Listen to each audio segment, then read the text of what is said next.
Hi, everyone. I'm Stan Mallow. Welcome to Paranormal Yacker. My guest in today's show is lifelong experiencer Wes Roberts. I'll be yakking with him about his book and Experiencer's Garden. Wes Roberts, welcome to Paranormal Yacker. Thank you so much, Stan. I'm really happy to be back here. It's lovely. As you know, Wes, we first met quite a while ago, that being at a MUFON conference at which you and hypnotherapist Leslie Mitchell-Clarke headed an experiences workshop. You subsequently were a guest on my show to promote Intersections, a true story of extraterrestrial contact, a book you wrote with Leslie. And here we are today, me having the opportunity of interviewing you about your powerful and very personal book, An Experiencer's Garden. What, Wes, is the reason or backstory for giving it the title you did? I think that we're in a garden. No religious connotations there, just that we're all in a garden. My garden has widened, let's say, its scope or depth. It's included experiences with alien life forms. An experiencer's garden is like sharing with you and with the world something about my garden. Who is the target audience of your book, and what do you hope they take away with them after reading it? I feel and I hope that my target audience is people like myself who have not yet taken the first step. Maybe it's a baby step, maybe it's a little bigger than that. I'm not sure if you recall the workshop Leslie and I gave a few years back. We had some people come up to us later and actually during the workshop who were really upset. This touched a raw point. And I get it. That was me. That was me some time ago. It's people like that, people that maybe are hedging on whether or not they believe in this, and people that secretly, let me use that term, believe in this. They won't come out and say it. They don't have an audience. They can't tell their families or friends, Stan, but they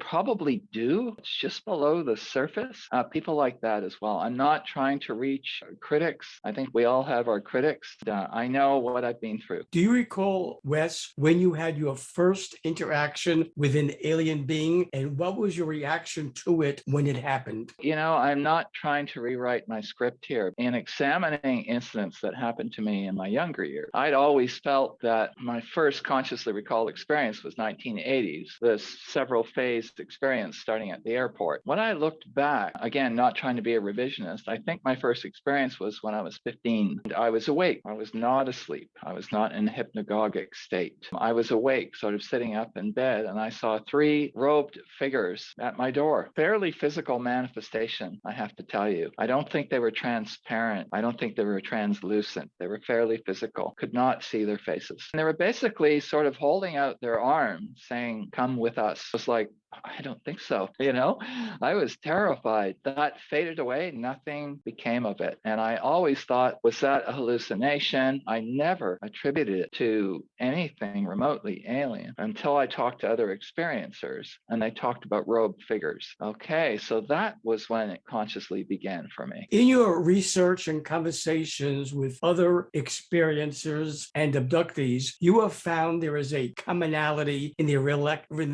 recollections of what happened to them. Can you share some of those commonalities? A lot of the experiences transpire through dreams. That is not to say they are dreams. We're accessible in certain states of mind, especially theta, for instance. We're very accessible in our dreams. This is an old magical axiom, and it's one that the alien life forms seem to be well aware of. They can reach us. From there, we can undergo a transition, whether it's a physical abduction or what we might call a psychophysical abduction, where your spirit is abducted. Those are quite common. So that's one of the things. I guess another of the things is that some of us seem to, and I'm going to say some, but that's pretty widespread. I think it's really widespread, but I'll use the term loosely. Some of us are broadcasting, and we're broadcasting maybe at wavelengths or maybe at intensities that catch their attention. And so I've long thought that this whole idea of probes and blood samples and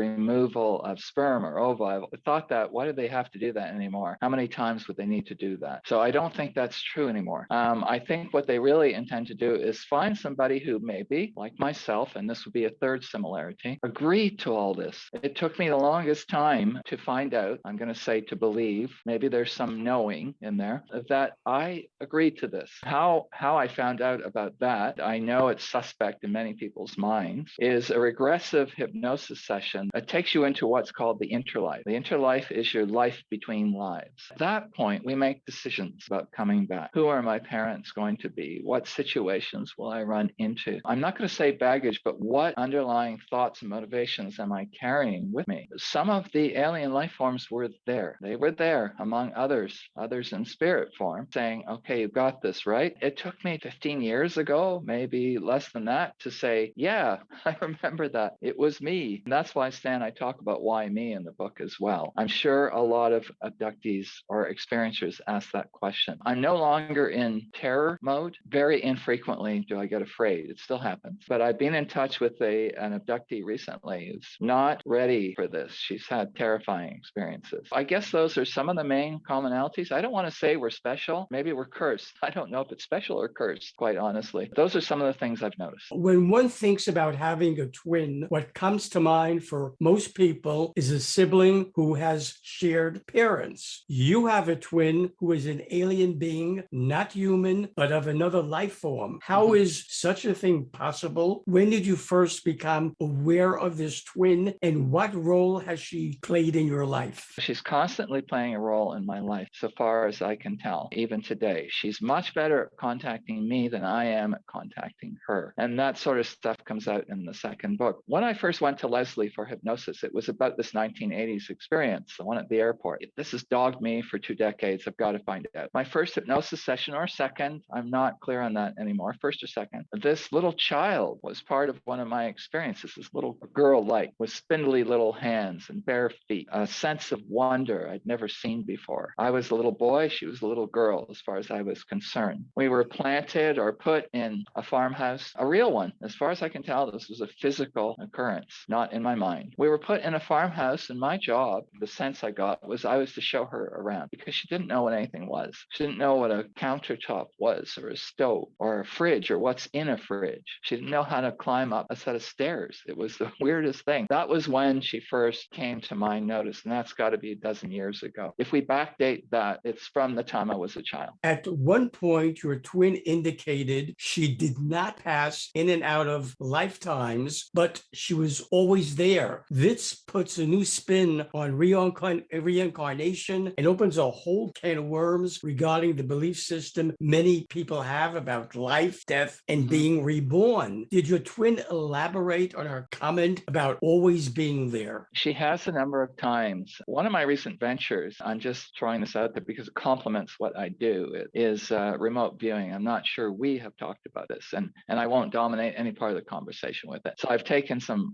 formal training finally for an interest of mine of decades long. So remote viewing has shed some light on this for me. Remote viewers believe that we're kind of still in a present moment, and that time passes by us, not so much that we go through time. In terms of space-time, she must be aware, and I'm just speculating, that this is true. Her sense of quantum or mechanical physics must be so sublime, so beyond my knowledge, which is puny, that she must know this is true and believe it to such an extent that she does it. And that might be the only thing holding us back. And I think it does hold me back. We're sort of entrenched in our physicality. She's chided me a number of times for not being very good at being able to enter into space-time, which she evidently is able to do. In fact, she's always there. And the prevailing belief, I think one of the beliefs in quantum mechanics, is that we can access any point of space-time at any moment, but we're sort of standing still as time moves past us. If we sort of could project ourselves a little bit into the future, even a few seconds, we change ourselves this very moment. These are some of the things I think she's well aware of. And the fact that she passes in and out of our afterlife, I think the emphasis is on our. We have a concept of the afterlife. It's different for all of us. My concept of the afterlife is so multi-layered, it doesn't end. So we think, at least this is my belief, that as physical human beings, when we pass physically, we enter into the afterlife for a lot of people, they say that's heaven. Some call it hell. Some have other belief systems, but we enter into the afterlife. This kind of transition was necessary to get there. For her and her species, and maybe other species, this is not an issue. They seem to enter into our afterlife just like they'd enter into any other atmosphere or place. You've encountered various types of beings in your life, and they fall into three categories: human, human-like, and hybrid. Could you explain the differences between them? The ones that are humans, I would say, are the most successful. Let me put it that way. If they've evolved to such an extent that they've evolved fully inside of the human framework. The hybrids are ones that more works in progress. We haven't quite got it right or fully nailed it. And then what the other one, Stan, you said was aliens, or I might have heard you wrong. Human, human-like, and hybrid. Hybrids are, again, works in progress. I've seen a talk, and I don't remember the lady's name, somebody that interviewed several hybrids, several species of hybrids. It was fascinating stuff. She's talked to them, seen them transform. And then human-like would be probably not an alien per se, not a human per se, somebody trying to seem like it. I'm not well educated in that, but that's my speculation. In your book, you talk about being told by higher beings that time is an illusion and that it is always now. That is a concept I think would have Socrates knocking his head against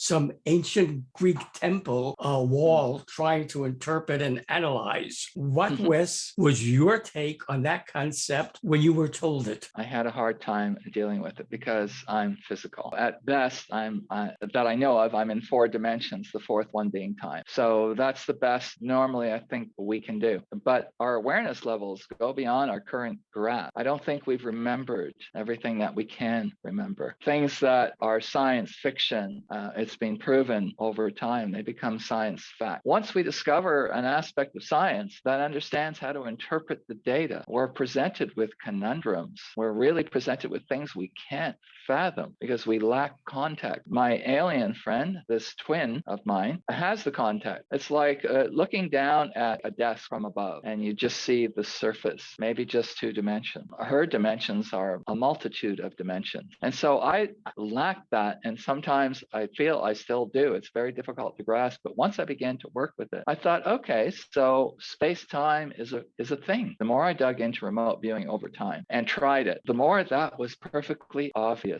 Remote viewers use the technique as if you were traveling in a timeline, as if you're on a journey. In fact, the travel doesn't happen. It's more of accessing. So less travel and journey, more of accessing. But it's convenient, right? It's like a symbol. I can latch on to the travel thing until I'm able to do this better. Alien beings have granted you, Wes, entrance to places very few humans have ever seen, let alone heard of. This includes you being taken to the Afterlife Knowledge Center. What do you remember about it? What did it look like? Who was there? What did you learn? And how did the information you received affect you? I'd say it affected me in the sense that it validated this place.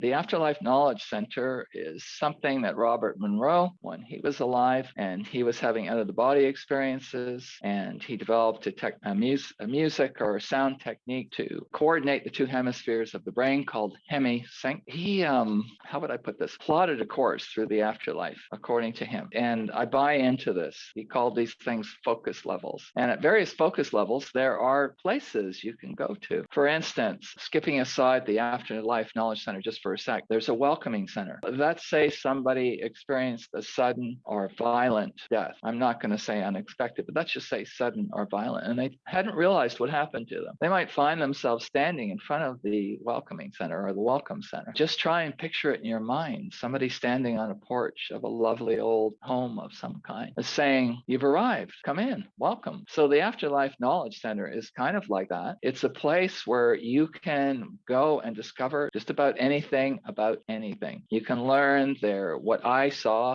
when I was there were advanced healing technique, meditative techniques, other medical techniques, spirituality. I just felt engulfed by it. I don't think I've ever visited it before, even with the Hemi-Sync strapped on, because there are certain, they call them focus level sounds that will take you to that level in the afterlife. I don't think even through doing that consciously was I ever able to touch it in this way. So I came away thinking I am a person that believes in things, but at a certain point, believing moves into knowledge, into knowing. And that's what Monroe said, actually, when he was alive. He wanted to move people from believing to knowing. And so I now feel, I know personally, this location in our afterlife exists. I was afforded an opportunity to visit, and I was quite overwhelmed at the end of the short experience. And this has happened to me on a number of occasions. I feel such emotion. I can't fathom having that emotion in the waking world. My next question is one you touched on before, but it has my curiosity, so maybe you'll elaborate on it. Most experiencers or abductees, including yourself, Wes, ask that question, why me? Have you figured out the answer to that why me question as it applies to you? If so, what is the answer? I'm going to bring up a paraphrase a line from Tom Cruise. I know that's going to sound out there. In one of his many interviews, Tom Cruise basically said, I go hard, meaning he's full out. I think that's one of the attributes I have. I fully as I can, immerse myself in what I'm becoming, immerse myself in the realm of other beings, make myself accessible to them. So I go hard, I go full out. I think that's necessary, or at least the capability to withstand it. I think I have a fairly strong mental framework. I'm not saying other abductees don't, but we all react to it differently. I did not react to it well. I was rejecting the very thing I was meant to become. When I sort of got there, Stan, it's like, okay, this is meant to be. I'm going to sort of relax into it. Should viewers of Paranormal Yacker, Wes, want to order your book, An Experiences Garden, and I'm sure many of them will want to do that, how do they go about ordering it? They can certainly go to Amazon, amazon.ca or amazon.com, and they will find it there. It's live. It's up. And I'm just waiting on my own copies of the physical book as well. So they can order a hard copy or they can order an e-copy. So it's definitely out there. Thank you for asking. Oh, yeah, absolutely fascinating. It is so personal. You really open yourself up in this book, and I credit you for doing that because not many people would do that. But I think you accomplish and help a lot of people by you doing that. Wes Roberts, I thank you for being my guest on Paranormal Yacker. I wish you success, deserved success with An Experiences Garden. And as always, it was great yakking with you. Dan, thank you so much for having me on again. I can't wait till we get to yak together in person again. I can see that happening. But thank you so much for having me on and talking about this stuff. My pleasure. Look forward to it.